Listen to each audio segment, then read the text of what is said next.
On my divorce day, I exposed the truth on the day of my divorce.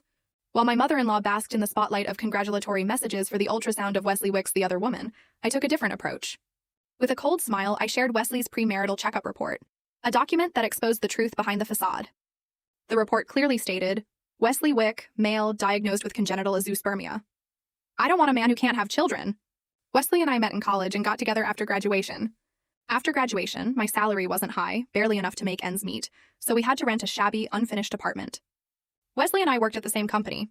After work, he would drive me home, and during holidays, he would give me little gifts. If nothing else, he would at least take me out for hamburgers. I grew up in the shadows of neglect, my parents absent, and my childhood devoid of wealth or stability. The only beacon in my turbulent life was my grandmother. As a child, others would say I was a wild child that Grandma picked up. I never believed them. After Grandma passed away, I had no home, so I envied those who did. Because I lacked love growing up, I became increasingly dependent on Wesley. When we were dating, he was gentle and considerate, always taking care of my feelings, never looking down on my family or background. I was young and mistook his cheap kindness for love. When he proposed, he promised to give me a happy and fulfilling family. I was overjoyed and married him. Once we were engaged, Wesley's relatives made their opinions known, snickering behind my back. They called me a wild chicken trying to be a phoenix, hinting at my questionable origins and even suggesting I might be carrying some mysterious illness. They insisted on a premarital medical checkup. I took a deep breath and pushed aside my pride, swallowing the sting of their words for Wesley's sake.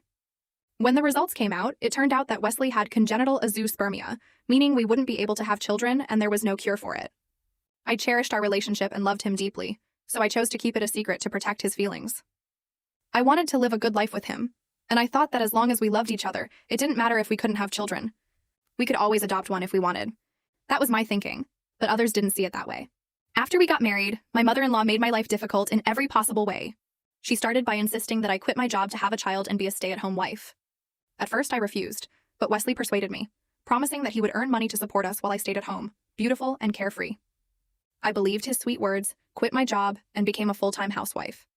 But what awaited me after marriage was endless grievances and heartache. Every morning, I woke up to cook, and after cooking, I would wash clothes, mop the floor, and wash the dishes after eating.